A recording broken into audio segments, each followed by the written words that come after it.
चलिए भाई, ब्रेक के बाद आप सबका स्वागत है। आज 10 की जो सीधा सौदा की टीम है आप लोगों की स्क्रीन्स पर आएगी। सब हारे हैं, लेकिन बाजार का मूड देखिएगा, समझिएगा, अपने फाइनेंशियल एडवाइजर से कंसल्ट करिएगा। लास्ट के रीट्स जो मेंशन करने जाऊंगा वो तो ट्रेडिंग के होते भी नहीं, ध्यान रखिएगा ये बात। Doctor Reddy's laboratories board meet सामने खड़ी हुई है। ये कंपनी स्टॉक स्प्लिट पे विचार करने जा रही है, इसीलिए गिरी। वेदांता सामने बोर्ड मीट खड़ी है, इंटरिम डिविडेंड पे विचार करेगी। सेकेंड इंटरिम डिविडेंड इस फाइनेंशियल ईयर का। सोना बीएलडब्ल्यू के ध्यान रखिएगा, आज नतीजे आने हैं तो अनसर्टेनिटी बनी रहेगी, लेकिन नतीजों के साथ साथ फंड रेजिंग, शेयर इशुएंस के थ्रू करने की तैयारी। South Indian bank fund raising करने वाला है आने वाले दिनों में, जिसमें इक्विटी इशुएंस, प्रेफरेंशियल इशू या फिर क्यूआईपी के विकल्प के थ्रू फंड रेज करेंगे। डीसीएम श्रीराम के नंबर्स अच्छे हैं, मार्जिन में बढ़िया एक्सपेंशन है। थायरोकेयर के रेवेन्यू और मार्जिन एक्सपेंशन दोनों मिला है, और वो बार बार हर क्वार्टर दिखा रहा है कि कैसे प्रेशर्स ईज ऑफ हो रहे हैं डायग्नोस्टिक कंपनीज के लिए, इसीलिए ग्रीन कर दिया।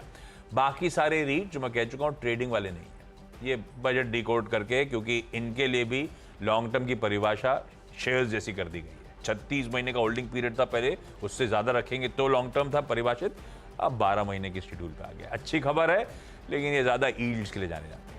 रखिए सारे स्टॉक्स रडार पे, वो चारों लिस्टेड रीट्स रखती हैं आपके सामने। ओके, रिजल्ट्स पे फोकस और कुछ बजट की खबरें। तो पराग मिल्क के नतीजे ठीक ठाक हैं, मार्जिन काफ़ी इंप्रूव हुआ है, और टीटागढ़ रेल ने अपना इटली में एक्सपोर्ट शुरू कर दिया कल से। हमारा जो एक साइड इसलिए क्योंकि क्रिटिकल जो मिनरल है उस पर बेसिक कस्टम ड्यूटी घटा दी गई है, तो इनके लिए अच्छा है। जेटीएल के क्यूआईपी में बहुत बड़े बड़े नाम म्यूचुअल फंड ने, मतलब सारे देशी विदेशियों ने खरीदा है।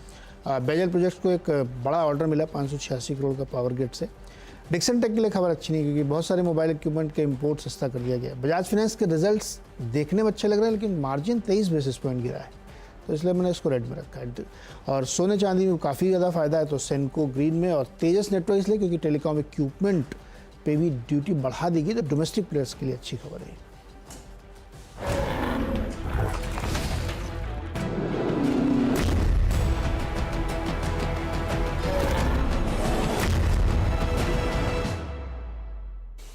चलिए भाई, मुनाफे की तैयारी, और अब तक बजट वजट आपने ठीक ठाक से पढ़ लिया होगा, रात भर में सब कुछ डाइजेस्ट कर लिया होगा, और अब क्या करना आपको ये आपने सोच भी लिया होगा। इसमें और मदद करने के लिए ये शो है आपका। गुड मॉर्निंग अनुज, अब सब कुछ समझ गए होंगे लोग। जी गुड मॉर्निंग आशीष, गुड मॉर्निंग। आज सुबह थोड़ा सा आँख खोलना थोड़ा मुश्किल हो रहा था, कल काफ़ी लंबा दिन था। कल तो वो एड्रेनलिन रश होता है तो हम खैर कर लेते हैं। उसके बाद कल मैं एक्चुअली फिजिकली के साथ साथ पता नहीं क्यों ऐसे दिनों में आप मेंटली भी बहुत एग्जॉस्ट हो जाते हैं। तो वो हो जाते हैं, वो आपको उस दिन नहीं पता चलता, लेकिन फिर बाद में पता चलता है, बाद में रियलाइज होता है। अच्छा, मैं एक बजट के बाद एक छोटा सा एक गैदरिंग टाइप की होती है बड़े बड़े मार्केट इनके इन्फ्लुएंशियल लोगों की, तो उसमें मैं गया था। तो एक चीज़ क्लियर निकल कर आ रही है कि वो पिक्चर आई थी ना नसीरुद्दीन शाह की वेंसडे, जो मैंने बार बार जिक्र किया, जिसका कल भी जिक्र किया था, उसमें बहुत अच्छी चीज़ बोलते हैं कि हम मिडिल क्लास के पास और कोई ऑप्शन नहीं है, हम एडजस्ट कर लेते हैं, मार्केट एडजस्ट कर लेगा। बहुत सिंपल चीज़ है।